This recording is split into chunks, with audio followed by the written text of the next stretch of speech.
تبدیل کی گئی ہے. شیخ صاحب لاہور ہوں گے. اس سے اگلی جو کلاس ہے اس کا انشاءاللہ اہتمام ہوگا. 21 تاریخ کو اگلی کلاس ہوگی.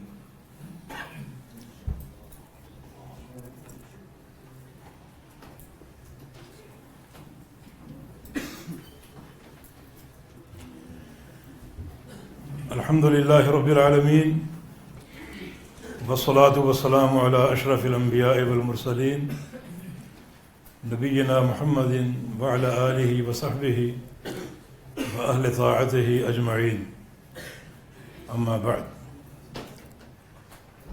نماز سے قبل جو مجلس ہوئی اس میں بحمدللہ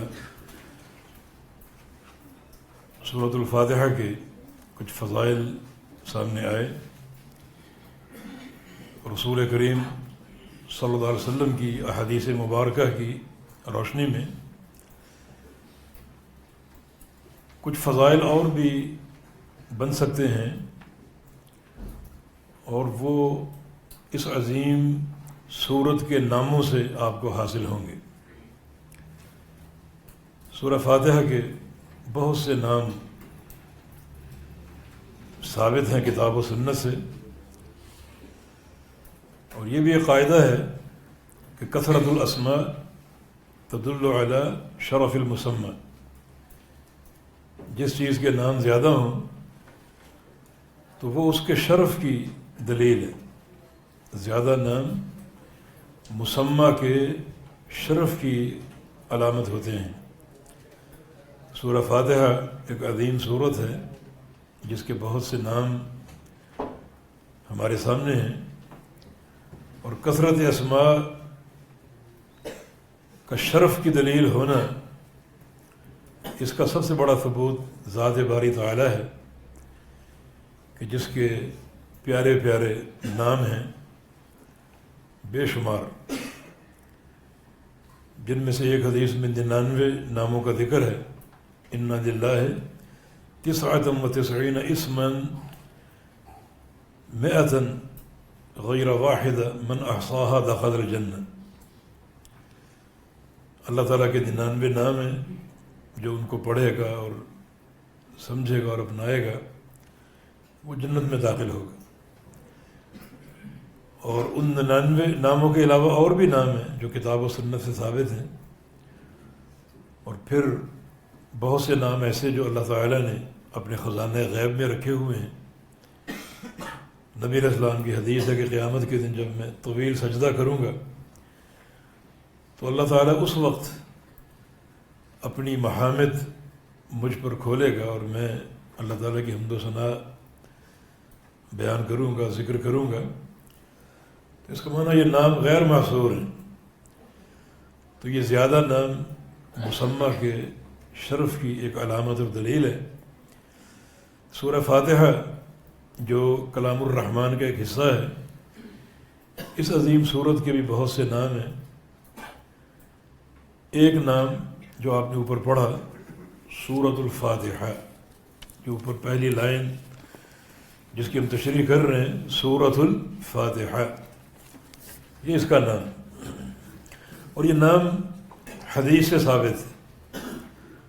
نبی علیہ السلام کے حدیث صحیح بخاری میں عبادہ بن صامت کی روایت سے لا صلاۃ الا بفاتحۃ القرآن بفاتحۃ الکتاب، کہ سورہ فاتحہ کے بغیر نماز نہیں ہوتی. تو آپ صلی اللہ علیہ وسلم نے اس سورہ کا نام سورہ فاتحہ خود رکھا ہے. کیوں؟ اس کے دو اسباب ہو سکتے ہیں. فاتحہ افتتاح سے ہے، کسی شے کا آغاز کرنا، کسی شے کو کھولنا اور کسی شے کا افتتاح کرنا. تو نمبر 1، قرآن کا آغاز سورہ فاتحہ سے، قرآن کا افتتاح سورۃ الفاتحہ سے. اور یہ جو ترتیب ہے یہ ترتیب نزولی نہیں ہے. اس کا یہ معنی نہیں کہ سورہ فاتحہ سب سے پہلے نازل ہوئی. آپ جانتے ہیں کہ سب سے پہلے سورہ اقرأ بسم ربک الذی خلق نازل ہوئی، جو کہ 30ویں پارے میں. یہ ترتیب نزولی نہیں، بلکہ یہ قرآن پاک کی وہ موجودہ ترتیب ہے جس کو توقیفی کہا گیا ہے، جو نبی علیہ السلام کے فرمانے سے وہ ترتیب قائم کی گئی، اور نبی علیہ السلام اللہ تعالیٰ کی وحی سے کلام فرماتے ہیں۔ تو اللہ تعالیٰ کے علم میں یہ بات ہے اور تھی کہ جو موجودہ ترتیب ہوگی اس میں سورہ فاتحہ سب سے پہلے مذکور ہوگی، لہذا اس کا نام سورہ فاتحہ رکھا گیا کہ اس سے قرآن کا آغاز اور قرآن کا افتتاح ہوگا۔ دوسری وجہ یہ ہو سکتی ہے کہ اس عظیم سورت سے نماز کا آغاز ہوتا ہے۔ جو قرآن پاک آپ پڑھتے ہیں قرأت، یہ نماز کا ایک رکن ہے، اور سورہ فاتحہ کی قرأت یقیناً نماز کا اہم رکن ہے۔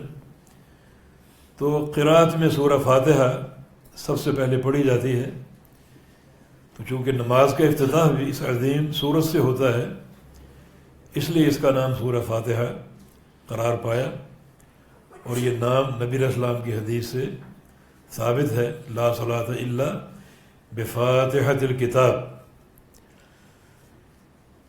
یہ اس کا ایک نام ہوا۔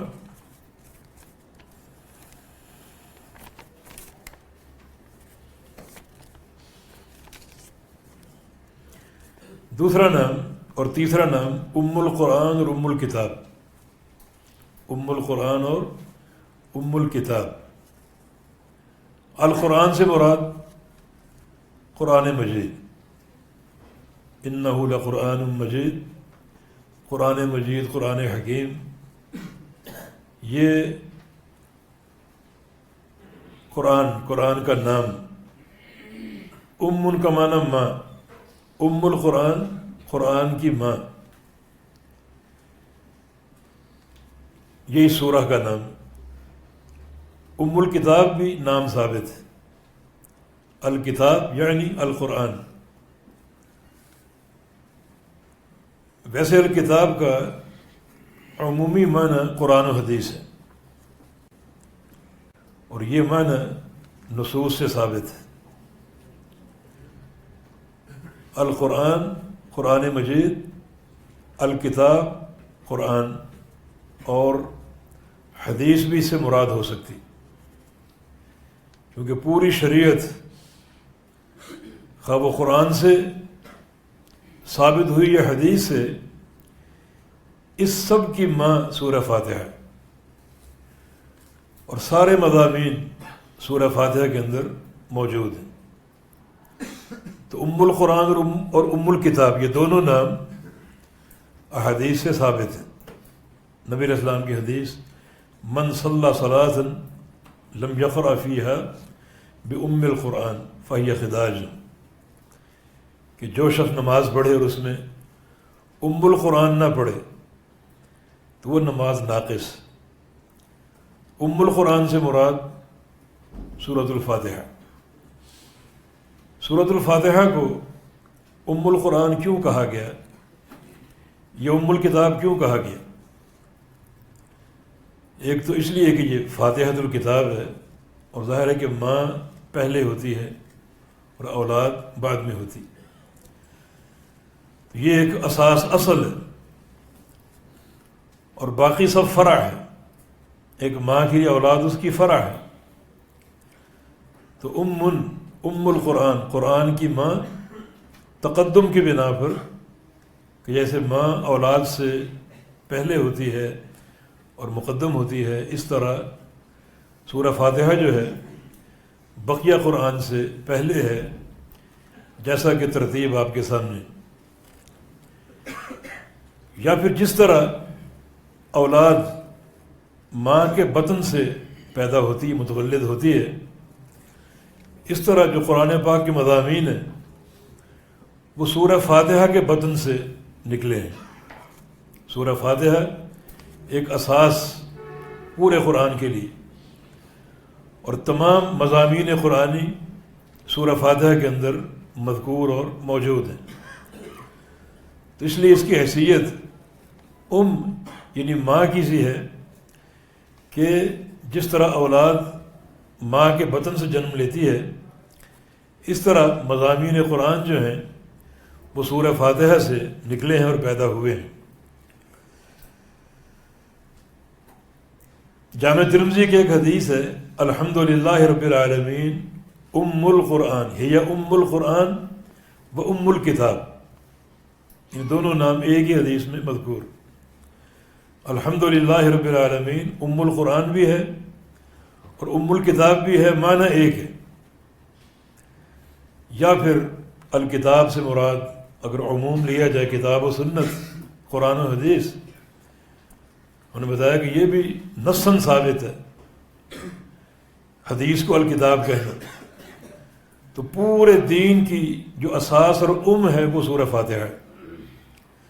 تو یہ دونوں نام جامع ترمذی کی حدیث سے ثابت ہے۔ تیسرا اور چوتھا نام السبع المثانی اور القرآن العظیم، السبع المثانی اور القرآن العظیم، یہ دونوں نام قرآن پاک میں مذکور ہیں۔ اللہ تعالیٰ کا ارشاد وَلَقَدْ آتَيْنَاكَ سَبْعًا مِّنَ الْمَثَانِي وَالْقُرْآنَ الْعَظِيمِ، اے حبیب ہم نے آپ کو السبع المثانی عطا فرمائی اور قرآن عظیم عطا فرمایا۔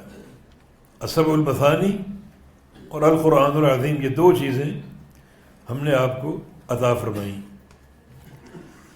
اب یہاں کوئی ایسا اشارہ نہیں مل رہا کہ قرآن کی کیا مراد ہے سبع مثانی سے اور قرآن عظیم سے، کوئی ایسا اشارہ موجود نہیں ہے۔ ہم نے پچھلے پروگرام میں عرض کیا تھا کہ حدیث قرآن کی بہترین تفسیر ہے۔ اگر صرف لغت کا سہارا لیں تو یہاں کچھ بھی واضح نہیں ہوگا۔ سبع کا معنی لغت میں 7، مثانی کا معنی جس کو دہرایا جائے، تو اس سے کیا مراد، کچھ واضح نہیں ہوگا۔ الحدیث یفسر القرآن، قرآن کی بہترین تفسیر وہ ہے جو اللہ کے پیارے پیغمبر کی حدیث فرما دے۔ اور اس موضوع پر حدیث موجود ہے جامع ترمذی میں، فرمایا الحمدللہ رب العالمین ہی ام القرآن و ام الکتاب والسبع المثانی والقرآن العظیم، جامع ترمذی۔ الحمدللہ رب العالمین جو صورت ہے اس کے 4 نام ہیں، ام القرآن، ام الکتاب جن کی وضاحت ہو گئی، سورہ فاتحہ ہی السبع المثانی ہے، والقرآن العظیم اور سورہ فاتحہ ہی قرآن عظیم ہے۔ اس حدیث نے واضح کر دیا کہ جو قرآن میں ہے وَلَقَدْ آتَيْنَاكَ سَبْعًا مِّنَ الْمَثَانِي وَالْقُرْآنِ الْعَظِيمِ، اس سے کیا مراد؟ تو سبع مثانی سے مراد بھی سورہ فاتحہ اور قرآن عظیم سے مراد بھی سورہ فاتحہ۔ اب سوال، سورہ فاتحہ کو یہ 2 نام کیوں دیے گئے؟ السبع المثانی، سبع کا معنی 7، المثانی جن کو بار بار دہرایا جائے، بار بار دہرایا جائے۔ تو چونکہ سورہ فاتحہ کی 7 آیتیں ہیں، آگے جو آپ نے لائن پڑھی کہ سورہ فاتحہ کی 7 کریں گے، تو چونکہ سورہ فاتحہ کی 7 آیتیں ہیں اور وہ کہاں دہرائی جاتی ہیں؟ کیوں؟ کیونکہ نبی علیہ السلام کا ارشاد گرامی ہے کہ سورہ فاتحہ کے بغیر نماز نہیں ہوتی۔ چنانچہ ہر فرض میں، ہر نفل میں، ہر سنت میں سورہ فاتحہ لازمی پڑھی جائے گی۔ اور جو دن رات کے نوافل، قیام اللیل اور پھر اشراق کی نماز اور ضحیٰ کی نماز، دیگر کبھی سورج گرہن، چاند گرہن ہو گیا تو ہر نماز، کبھی جنازہ آ گیا سورہ فاتحہ کے بغیر کوئی نماز نہیں ہوتی. تو اس سے آپ اندازہ کریں کہ دن رات میں یہ سورہ فاتحہ کتنی بار پڑھی جاتی اور کتنی بار دہرائی جاتی. اس لیے اس سورہ کا نام السبع المثانی، کہ وہ سورہ جو 7 آیتوں پر مشتمل ہے، جن 7 آیتوں کو بار بار دہرایا جاتا ہے. اور یہ دہرانا بندوں کے اختیار سے نہیں، بلکہ نبی علیہ السلام کے امر سے، کہ اس کے بغیر نماز نہیں ہوتی. یہ سبع المثانی. مثانی کا ایک معنی اور بھی ہو سکتا ہے، یہ ماخوذ ہو الثنا سے، ثنا بمعنی تعریف، حمد و ثنا، یعنی ثنا سے ماخوذ ہو، ثنا کا معنی تعریف. تو یہ سورت، عظیم سورت، اللہ تعالیٰ کی تعریف پر مشتمل. الحمدللہ رب العالمین، جس کا جواب اللہ کیا دیتا ہے؟ حمدنی عبدی. الرحمن الرحیم، اس کا جواب کیا ہے؟ اثنا علی عبدی، میرے بندے نے میری حمد کی، میرے بندے نے میری ثنا کی. اللہ تعالیٰ خود اقرار کر رہا ہے بندے کی حمد و ثنا کا. تو پھر یہ سورت چونکہ آغاز امر سے ہی اللہ تعالیٰ کی عظیم حمد و ثنا پر مشتمل ہے، اس لیے اس کو سبع المثانی کہا جا سکتا ہے، کہ وہ سورہ جو اللہ کی حمد و ثنا بیان کرتی. مثانی کا ایک معنی اور ہو سکتا ہے، اور وہ ہے استثناء سے ماخوذ ہو.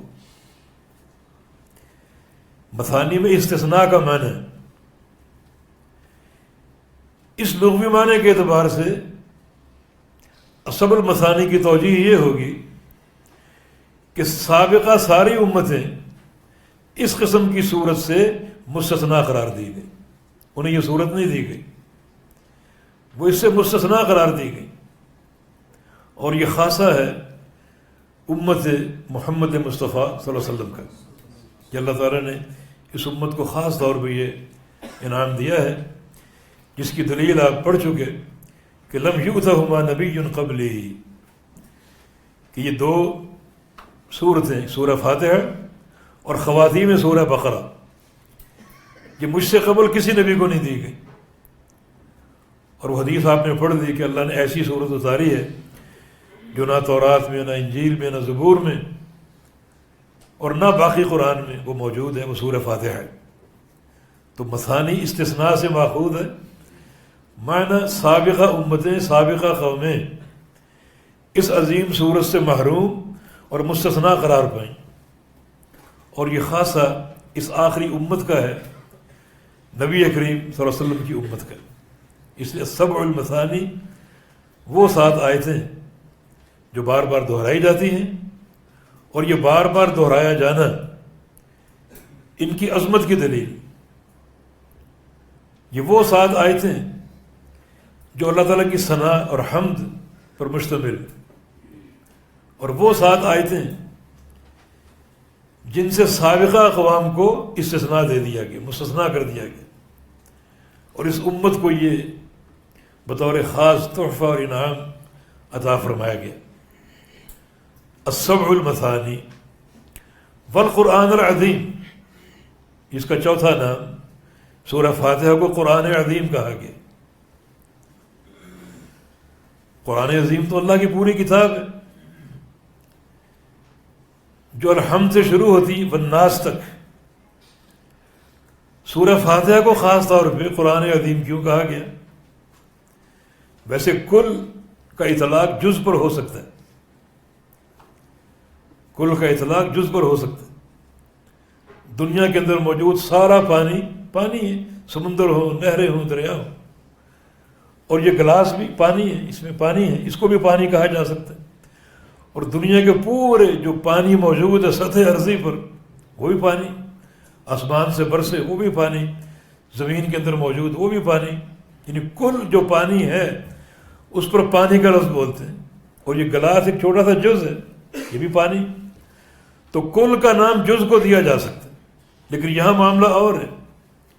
قرآن عظیم کل، پوری کتاب، اور سورہ فاتحہ کو قرآن عظیم کا نام دیا گیا اس کو یعنی لغت عرب میں یا ادبی طور پر اس کو تسمیۃ الجز باسم الکل کہا جاتا ہے. تسمیۃ الجز باسم الکل، کہ ایک جز کو کل کا نام دینا، جو نام کل کا ہے وہ جز کو دے دیا جائے.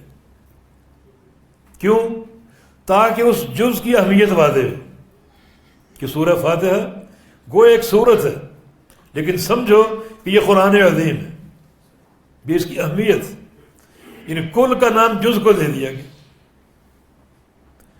لغت عرب میں اس کا عکس بھی جائز ہے، یعنی جز کا نام کل کو دے دیا جائے. تسمیۃ الکل باسم الجز، جز کا نام کل کو دے دیا جائے.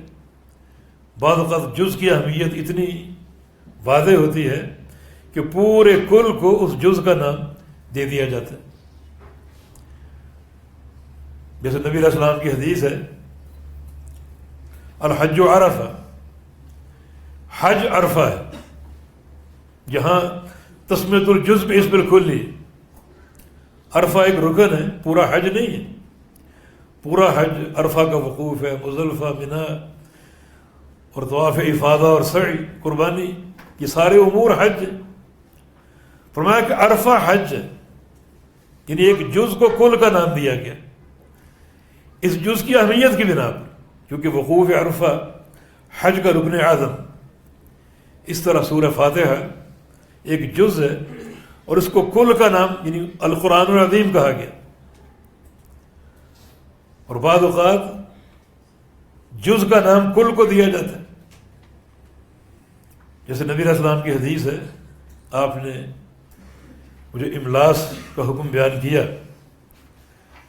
اس کا معنی ہے کہ ایک عورت حاملہ ہو اور کوئی اس کے پیٹ پر ضرب لگا دے جس سے بچہ گر جائے اور حمل ساقط ہو جائے اور حمل ضائع ہو جائے، تو شرعاً اس کی کیا حد ہے؟ فرمایا کہ فیہا غرہ، اس میں ایک غرہ اس کو ادا کرنا پڑے گا. اور غرہ کی تفسیر اللہ کے پیغمبر نے خود فرمائی کہ عبد او امۃ. غرہ کا معنی پیشانی، ایک پیشانی اس میں دینی، یعنی غلام یا لونڈی. تو غلام اور لونڈی ان دونوں کے پورا، حالانکہ انسان ہے، انسان کے اندر سر بھی ہے، پیشانی، منہ، ہاتھ، پاؤں، سارے اعضاء ہیں، مگر صرف پیشانی کا نام دیا گیا کیونکہ پیشانی جسم کے اعضاء میں سب سے اوپر اور سب سے اشرف الاعلیٰ ہے. تو اس طرح بعض اوقات ایک جز کو اس کی اہمیت کی بنا پر اس کا نام کل کو دے دیا جاتا ہے. یہاں کیا معاملہ ہے؟ پورا قرآن عظیم یہ نام سورہ فاتحہ کو دیا گیا، یعنی کل کا نام جز کو دیا گیا. تو بہرکیف یہ اس کی اہمیت کی دلیل ہے کہ سورہ فاتحہ چونکہ تمام مضامین قرآن کا نچوڑ ہے. یعنی علماء میں ایک بات معروف ہے اور بعض نے اس قول کو عبداللہ بن عباس کی طرف بھی منسوب کیا ہے کہ جو کتب سابقہ ہیں، تورات، انجیل اور زبور اور تمام صحف، ان سب کا خلاصہ قرآن پاک ہے اور قرآن کا خلاصہ سورہ فاتحہ ہے. اور سورہ فاتحہ کا خلاصہ ایاک نعبد و ایاک نستعین. یہ بات علماء میں چل رہی ہے، معروف ہے. تو اس طرح چونکہ تمام مضامین کا ایک نچوڑ ہے، اس لیے القرآن العظیم سورہ فاتحہ کا یہ نام رکھا گیا اور دیا گیا. یہ کیا ہے؟ تسمیۃ الجز باسم الکل، کہ کل کا نام جز کو دے دیا جائے اس جز کی اہمیت کی بنا پر. پانچواں نام سورۃ الرقیہ. سورۃ الرقیہ، رقیہ دم کو کہا جاتا ہے، دم کرنا، اور یہ بہترین دم ہے، بہترین دم.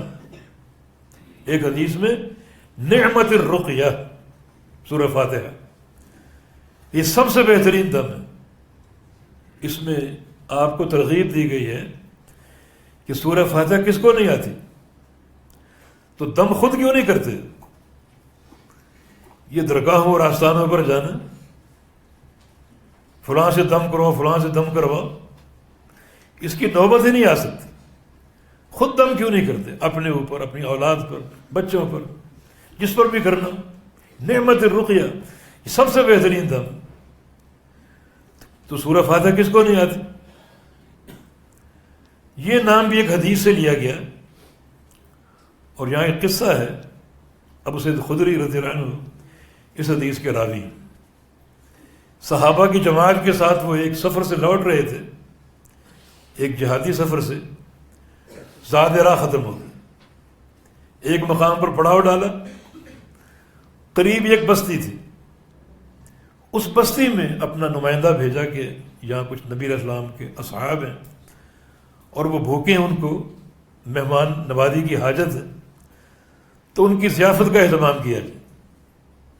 ان لوگوں نے ضیافت دینے سے انکار کر دیا، جو قوم کا رئیس تھا یا جو بھی سردار تھا بخیل ہوگا، اس نے ضیافت دینے سے انکار کر دیا۔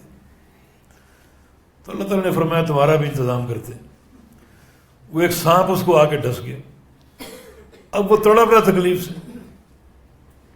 تکلیف سے دو چار، تو اس کے دل میں یہ خیال آیا کہ یہ جو جنہوں نے ضیافت طلب کی تھی، ان کے چہرے بڑے نورانی، بڑے روشن، یقیناً ان میں کوئی ایسا شخص ہوگا جو دم کرے اور اللہ مجھے شفا دے دے۔ تو ایک لونڈی وہاں آئی اور جا کر اپنے رئیس کا پیغام پہنچایا۔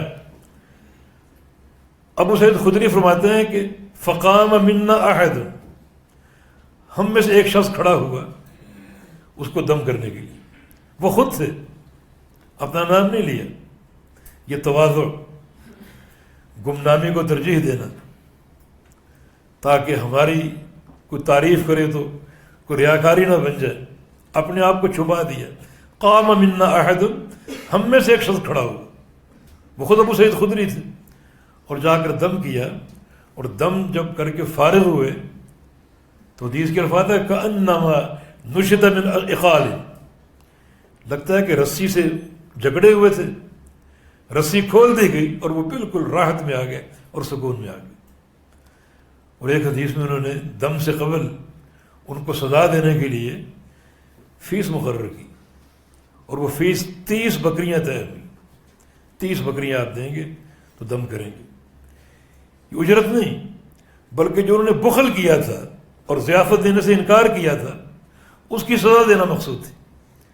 چنانچہ اللہ تعالیٰ نے سورہ فاتحہ کی برکت سے اسے شفا دے دی، اور درد بالکل ختم ہو گیا، اور اس کی بے قراری ختم ہو گئی۔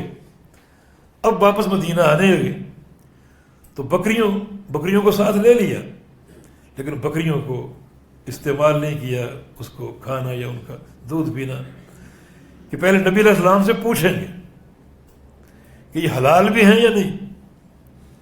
مدینہ آ گئے، نبی علیہ السلام سے سوال کیا، آپ نے فرمایا کہ یہ بالکل پاکیزہ مال ہے، یہ تقسیم کرو اور میرا حصہ بھی رکھو اس میں۔ اپنا حصہ اس لیے رکھوایا تاکہ ان کا دل پوری طرح مطمئن ہو جائے کہ اللہ کے پیغمبر خود بھی اپنا حصہ اس میں سے آپ رکھوا رہے ہیں، تاکہ پوری طرح مطمئن ہو جائے۔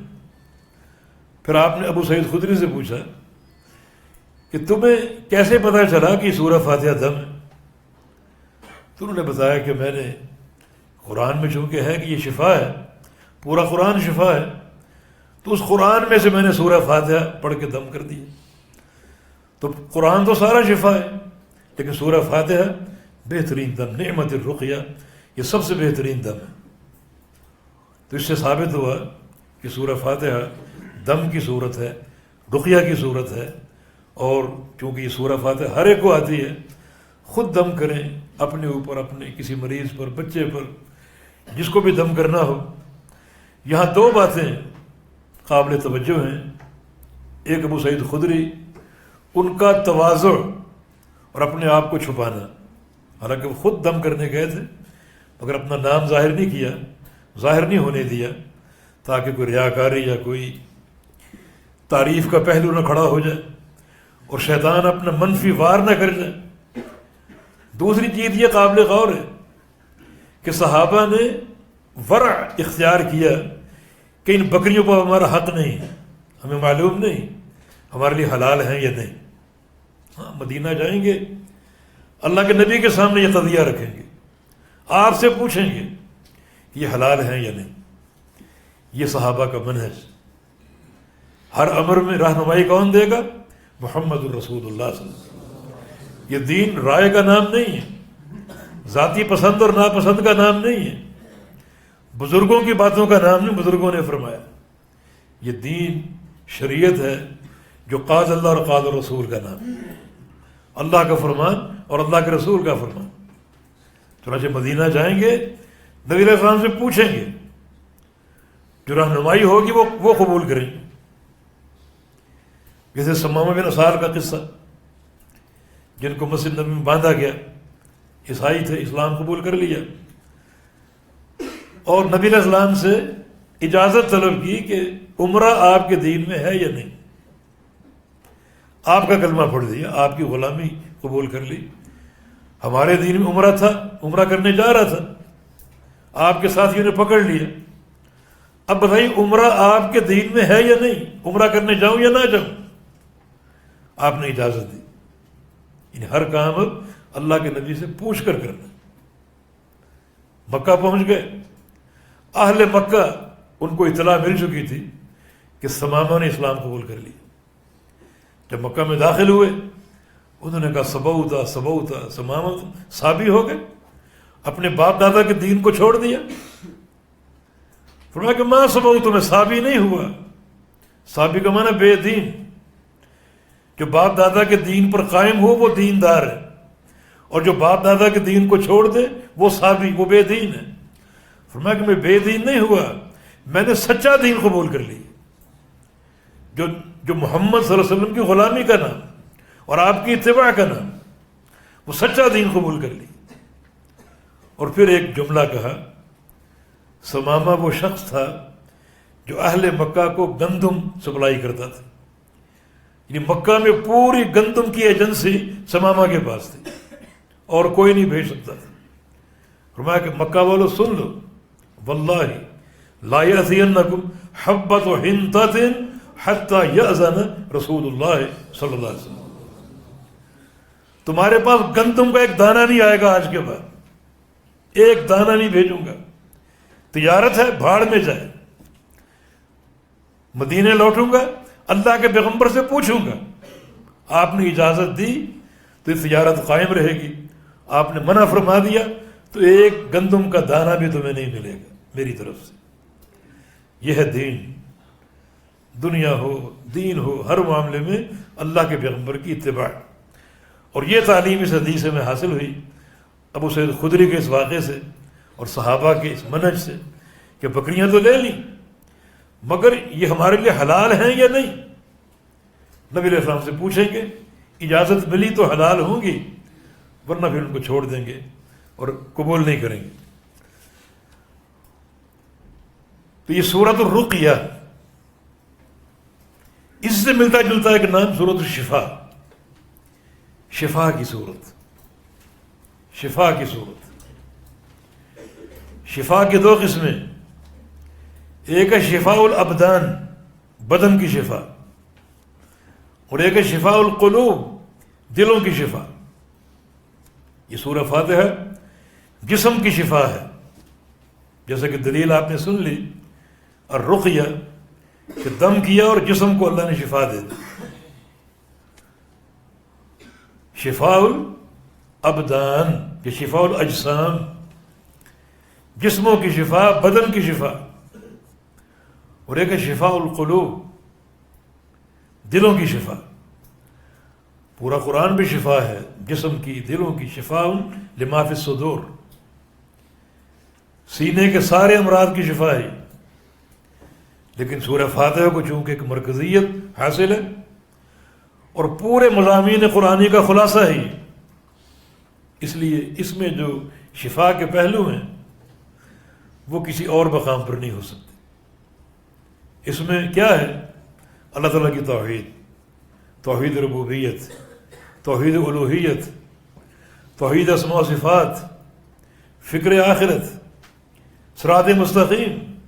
شیخ الاسلام کا قول ہے کہ سورہ فاتحہ انفع الدعا پر مشتمل، سب سے نافع دعا، سب سے بہترین دعا سورہ فاتحہ میں، اہدنا الصراط المستقیم، کہ ہمیں صراط مستقیم کی ہدایت دے دے۔ یہ سب سے نافع دعا ہے، صراط مستقیم کی ہدایت۔ تو اس صورت میں صراط مستقیم کی طلب ہے، صراط مستقیم کی تعریف ہے، اور چونکہ صراط مستقیم زیادہ واضح کب ہوگا؟ جب اس کی ازداد کا علم ہوگا۔ اور صراط مستقیم کے مقابلے میں دو راستے جو باطل راستے ہیں، ایک یہود کا اور ایک نصارہ کا، مغضوب علیہم یہودی اور ضالین نصارہ۔ سورہ فاتحہ نے صراط مستقیم کو بڑی وضاحت سے باتیں کر دی۔ تو جو اس کو پڑھے گا، ان مطالب کو حاصل کرے گا، صراط مستقیم کو پہچانے گا، اللہ تعالیٰ کی توحید کو سمجھے گا اور آخرت پر غور و فکر کرے گا، تو یقیناً یہ ساری چیزیں شفاء القلوب ہیں، دلوں کی شفا ہیں۔ یہ سورۃ الشفاء، شفا کی صورت، اور شفا ابدان کی بھی اور قلوب کی بھی، مطلقاً شفا ہے۔ تو یہ سورہ کا یہ عظیم نام۔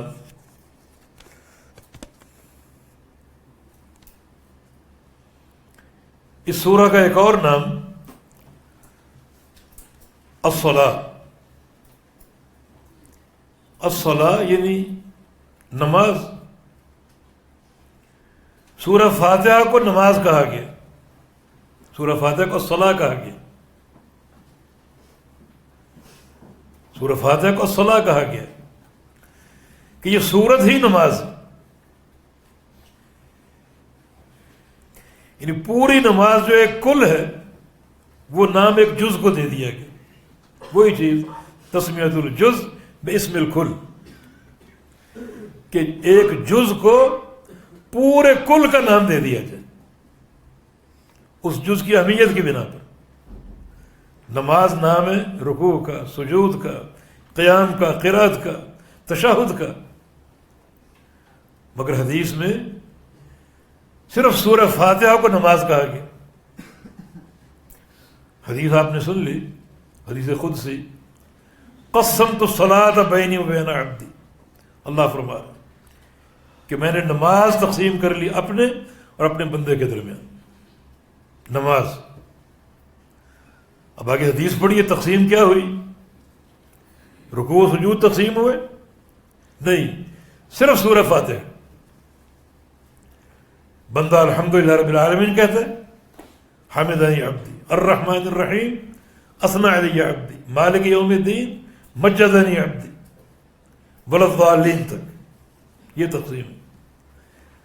تو گویا سورہ فاتحہ کو الصلاۃ کہا گیا۔ کتنے تعجب کی بات ہے، جو سورہ فاتحہ نہیں پڑھتے، سورہ فاتحہ کو نکال لو، جس کو الصلاۃ کہا گیا تو باقی کیا بچے گا؟ اس سورہ کا نام الصلاۃ، یہ سورت نماز ہے، نماز نکال لو باقی کیا بچے گا؟ تو یہ چیز سورہ فاتحہ کی اہمیت کی دلیل ہے۔ یہ سورہ الصلاۃ ہے، تو ایک کل کا نام جز کو دے دیا گیا۔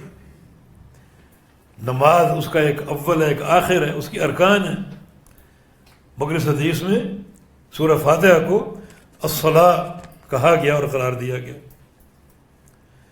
جو اس کی اہمیت کی دلیل کہ پورے کل کا نام جز کو دے دیا گیا۔ تو یہ سورہ مبارکہ کے کچھ نام، اور بھی نام علماء نے ذکر کیا، الوافیہ، وفا کرنے والی۔ وفا کرنے سے مراد بندے کی بخشش اور نجات۔ اگر ایک بندہ سورہ فاتحہ پڑھے، اس کے مضامین پر غور کرے اور ان کو اپنا لے، تو یہ ایک ہی سورہ وافیہ اور کافیہ، کفایت کرنے والی۔ کافیہ بھی اس کا ایک نام ہے، وافیہ بھی اس کا ایک نام ہے، وفا کرنے والی، بندے کی نجات اور سعادت کا ایک مکمل پروگرام جس میں کفایت۔ باقی پورا قرآن اس کی شرح ہے، یہ ایک متن ہے، اس کو آپ نے لے لیا، پورا قرآن آپ کو مل گیا۔ یہ سورہ وافیہ، سورہ کافیہ، جو اس سورہ کے فضائل پر دلالت کرتے ہیں. تو یہ چند نام جو آپ کے سامنے پیش کیے گئے جو بڑی اہمیت کے حامل ہیں، جن سے سورہ فاتحہ کا مقام، مرتبہ، عظمت اور فضیلت واضح ہوتی. تو یہ آپ کا پہلا جملہ سورۃ الفاتحہ. مکیۃ، یہ سورہ مکیہ ہے. مکیہ، یہ خبر مبتدا محذوف کی، وہی مکیۃ. سورۃ الفاتحہ وہی مکیۃ، یہ سورت مکی سورت ہے، مکہ میں نازل ہوئی. اس میں علماء کا اختلاف ہے، بعض کہتے ہیں کہ مکہ میں، بعض کہتے ہیں مدینہ میں، اور دلائل دونوں طرف ہیں. مکہ میں نزول کے دلائل بھی موجود ہیں، مدینہ میں نزول کے دلائل بھی موجود ہیں. تطبیق یہ ہے، جمع کی صورت یہ ہے کہ مکہ میں بھی نازل ہوئی، مدینہ میں بھی. تعدد نزول، اللہ تعالیٰ اگر چاہے اپنے ایک حکم کو یا ایک آیت کو، ایک صورت کو متعدد بار نازل فرما سکتے. اور یہ بھی تو اس کی اہمیت کی دلیل ہے، عظمت کی دلیل، کہ ایک ہی صورت متعدد بار نازل ہوئی تاکہ مزید اس کا شرف عیاں ہو جائے اور واضح ہو جائے. تو مکہ مکرمہ میں نزول کے شواہد بھی ہیں اور مدینہ منورہ میں بھی نزول کے شواہد ہیں. پھر مکی کیوں کہا گیا؟ اول نزول کی بنا پر، پہلا نزول مکہ میں ہوا. قرآن پاک کی نزول کے مقام کے اعتبار سے دو قسمیں، مکی قرآن اور مدنی قرآن. کچھ قرآن مکہ میں اترا، کچھ مدینہ میں.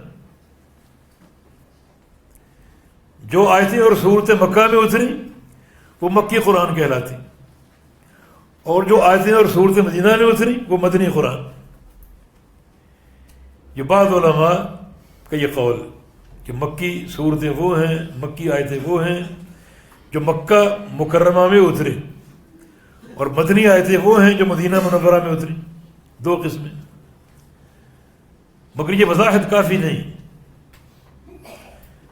اگر اس کو مان لیں تو ایک تیسری قسم نکالنی پڑے گی، کیونکہ بعض آیتیں وہ بھی ہیں جو نہ مکہ میں اتری نہ مدینہ میں، باہر اتری. اللہ کے نبی صلی اللہ علیہ وسلم ان آیتوں کے نزول کے وقت نہ مکہ میں تھے نہ مدینہ میں تھے. جیسے آیات تیمم، یہ غزوہ بن المصطلق میں اتری تھی. بن المصطلق کا غزوہ، قصہ معروف ہے کہ سیدہ عائشہ صدیقہ ام المومنین رضی اللہ عنہا کا ہار گم ہو گیا. اس کی تلاش میں وہاں پڑاؤ بڑھ گیا، حتیٰ کہ فجر کا وقت آ گیا. وہاں پانی موجود نہیں تھا اور نماز سامنے کھڑی. چنانچہ بڑی پریشانی. اسی عالم میں اللہ کی وحی اتری اور تیمم کی آیتیں نازل ہوئی. سیدہ عائشہ صدیقہ کتنی بابرکت ہستی ہیں کہ ظاہر ایک تکلیف دیش ہے، ان کے والد ان کو مار رہے ہیں، اللہ کے پیغمبر ان کی گود میں سر رکھے آرام فرما رہے ہیں، ابو بکر صدیق ان کو ٹھونگے مار رہے ہیں کہ تمہارے ہار کے گم ہونے کی وجہ سے مسلمانوں پر یہ مصیبت آ گئی. اللہ کے پاس پانی نہیں ہے اور پانی آس پاس موجود بھی نہیں ہے، یہ ساری مصیبت تمہاری پیدا کرتے. عائشہ فرماتی مجھے تکلیف بہت ہو رہی تھی، مگر نبی علیہ السلام کی راحت کی وجہ سے میں ہل نہیں سکی، مضطرب نہیں ہو سکی. اور اسی وقت جبریل امین وہی لے کر آئے اور تیمم کی آیتیں نازل ہوئی. کہنے والوں نے کہا کہ ما ہی بأول برکاتکم یا آل ابی بکر، اے خاندان ابو بکر، کیونکہ تمہاری پہلی برکت نہیں ہے، تمہاری بے شمار برکتیں ہیں جن سے مسلمان محدود اور مستفید ہوتے رہے. تو یہ تیمم کی آیتیں یہ غزوہ بن المصطلق میں اتری، نہ وہ مکہ نہ وہ مدینہ، تو ان کو کیا نام دو گے؟ ان کا بھی تو کوئی نام ہوگا. اس لیے مکی اور مدنی کی بہترین تعریف یہ ہے کہ مکی صورتیں یا آیتیں وہ ہیں جو ہجرت سے قبل اتری، جو ہجرت سے قبل اتری. اور مدنی آیتیں اور صورتیں وہ ہیں جو ہجرت کے بعد اتری.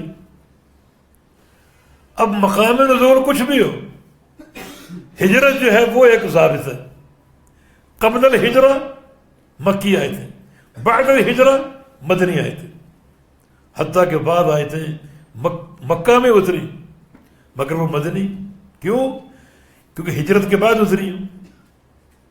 الیوم اکملت لکم دینکم واتممت علیکم نعمتی، یہ آیت کریمہ عرفات کے میدان میں اتری. معنی اللہ کے پیغمبر مکہ میں تھے، حالانکہ آیت کریمہ مدنی شمار ہوتی. کیوں؟ اس لیے کہ بعد الہجرہ اتری، ہجرت کے بعد اتری.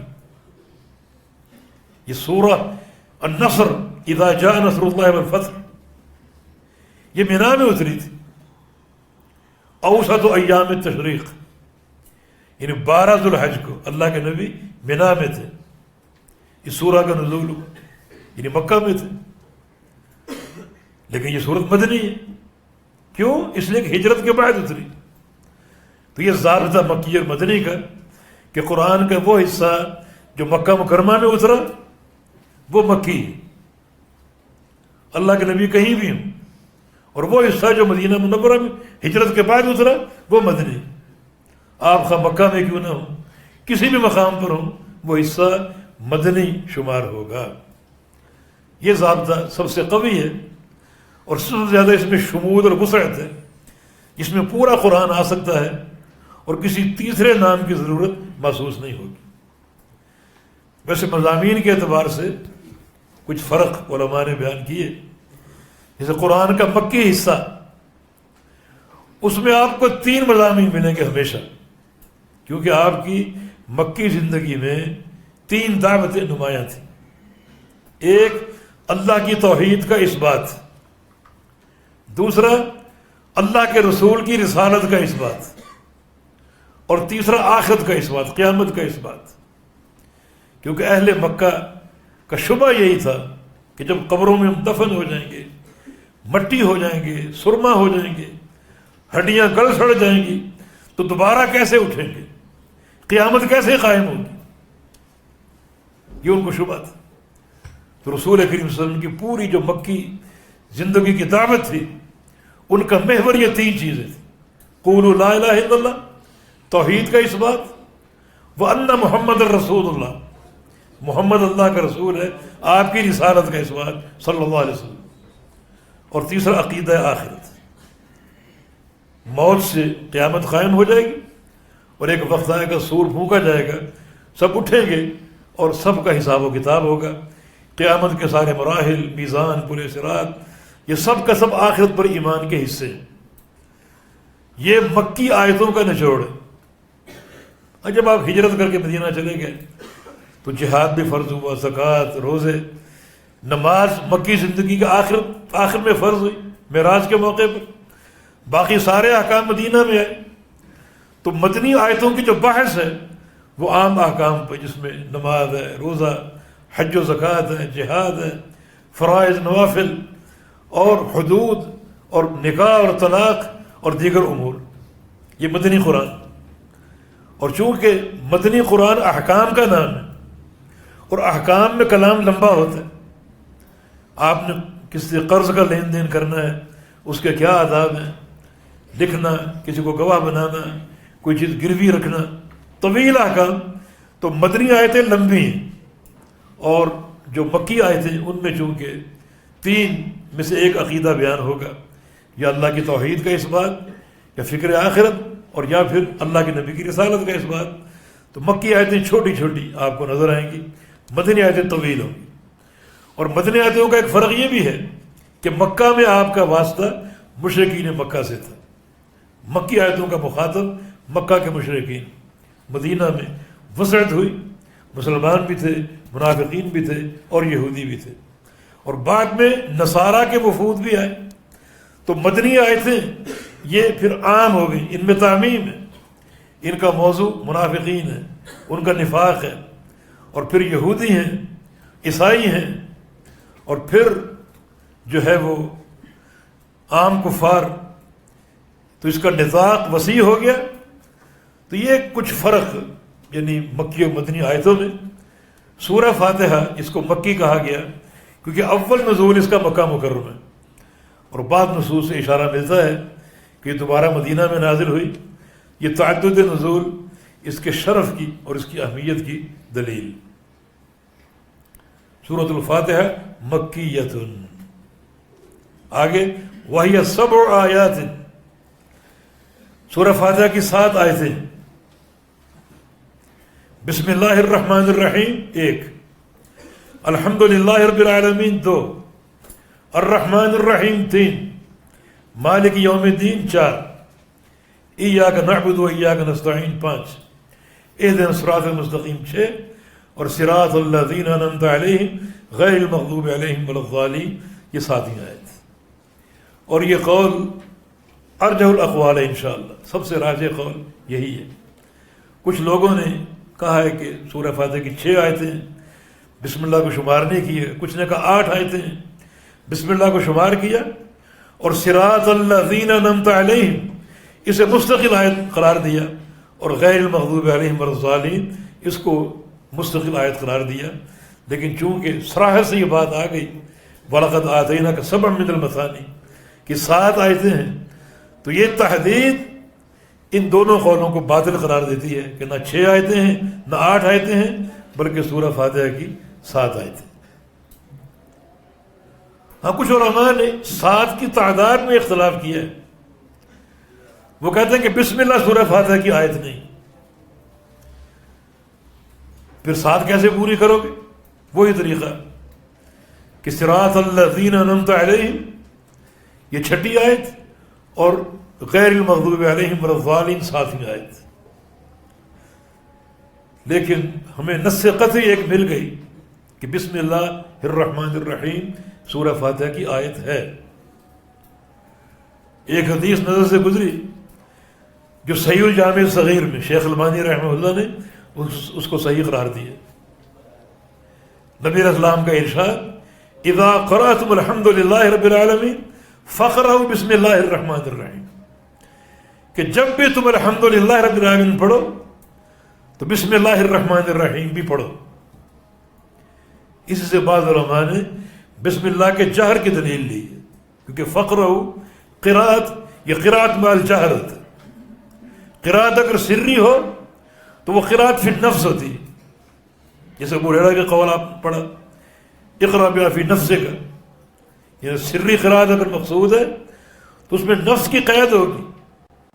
اور یہاں اللہ کے نبی کا فرمان کیا ہے اذا قرأتم بالحمد للہ رب العالمین فقرأوا بسم اللہ الرحمن الرحیم، کہ جب بھی تم الحمد للہ رب العالمین پڑھو تو بسم اللہ الرحمن الرحیم بھی پڑھو.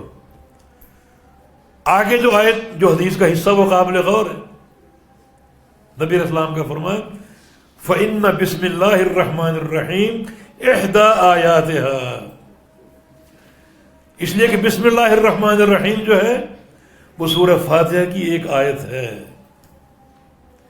یہ نص بالکل قطعی، کسی اس میں تعویل کی حاجت نہیں.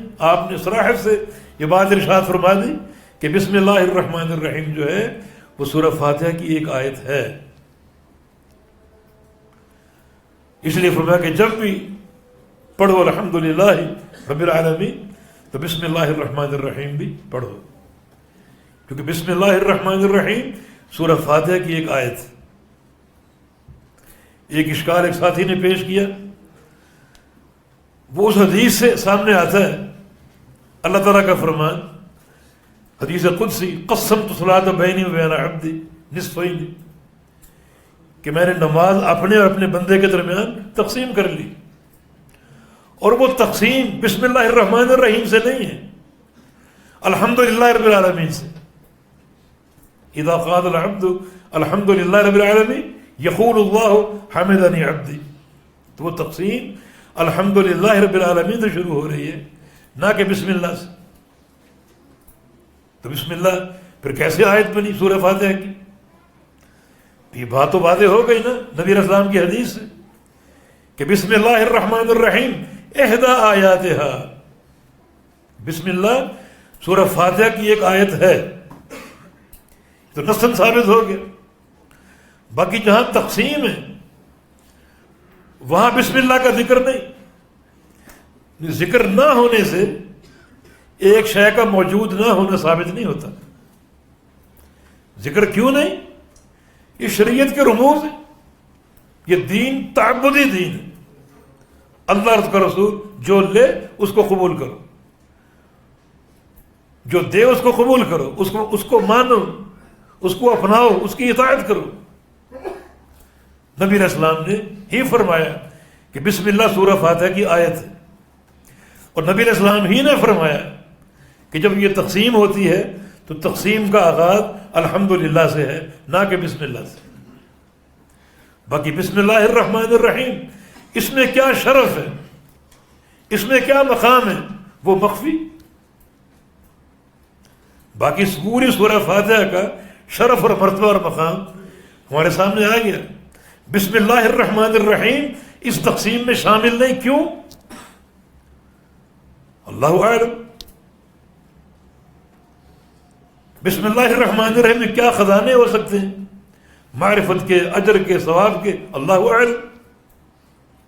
ما آتاکم الرسول فخذوه وما نهاکم عنہ فانتہوا.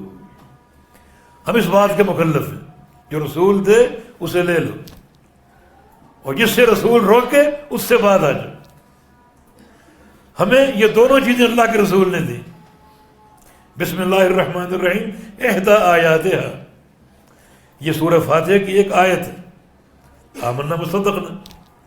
اسی رسول نے فرمایا کہ نماز مقسوم ہے اللہ اور بندے کے مابین, اور تقسیم کا آغاز الحمد سے ہے, بسم اللہ سے نہیں.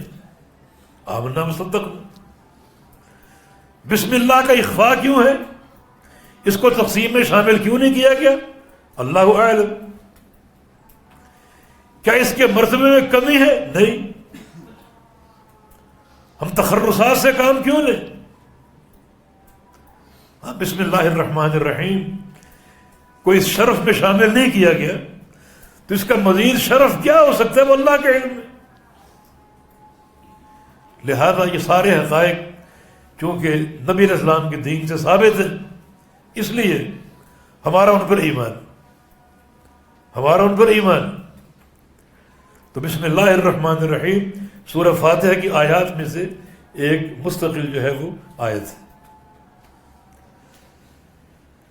یہ کچھ بنیادی باتیں سورہ فاتحہ کے بارے میں, اور اس کے نام اور اس کا شرف اور اس کی عظمت اور فضیلت. اور آج ہم اسی پر اکتفا کریں گے. انشاءاللہ جو اگلا درس ہوگا اس میں تعوذ, اعوذ باللہ من الشیطان الرجیم, جو سورۃ الفاتحہ کا حصہ تو نہیں ہے لیکن جو کہ قراءت سے قبل تعوذ فرض ہے. فَإِذَا قَرَأْتَ الْقُرْآنَ فَاسْتَعِذْ بِاللَّهِ, جب قرآن پڑھنے لگو تو تعوذ کرو, اعوذ باللہ پڑھو. یہ چونکہ امر اللہ تعالیٰ کا, لہذا قراءت سے قبل تعوذ فرض ہے. اور قرآن کی تفسیر یہ قراءت ہی کا نام ہے, لہذا پہلی تفسیر جو ہے وہ تعوذ کی, اعوذ باللہ من الشیطان الرجیم, اور پھر بسم اللہ الرحمن الرحیم. تو انشاءاللہ ہمارا آئندہ پروگرام تعوذ اور بسملہ ان دونوں پر ہوگا. اللہ پاک ہمیں توفیق عطا فرما دے. اللہ تعالیٰ سب کے سینوں کو کتاب و سنت کے علوم کے لیے کھول دے. اللہ پاک مجھے اور آپ کو عمل کی توفیق عطا فرما دے, اور جو فہم سدید ہے کتاب و سنت کے تعلق سے اللہ پاک ہمیں وہ عطا فرما دے. اقول قولی ھذا واستغفر اللہ لی ولکم وآخر دعوانا ان الحمد للہ رب العالمین.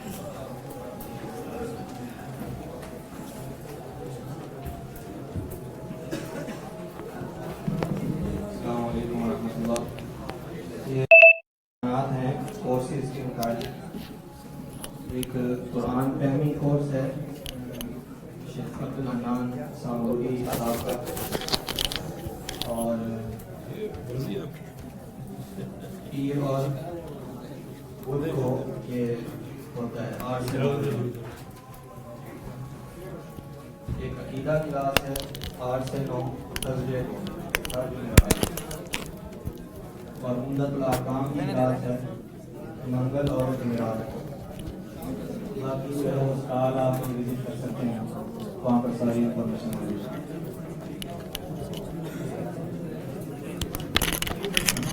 10 منٹ بعد انشاءاللہ نماز پڑھی کریں گے.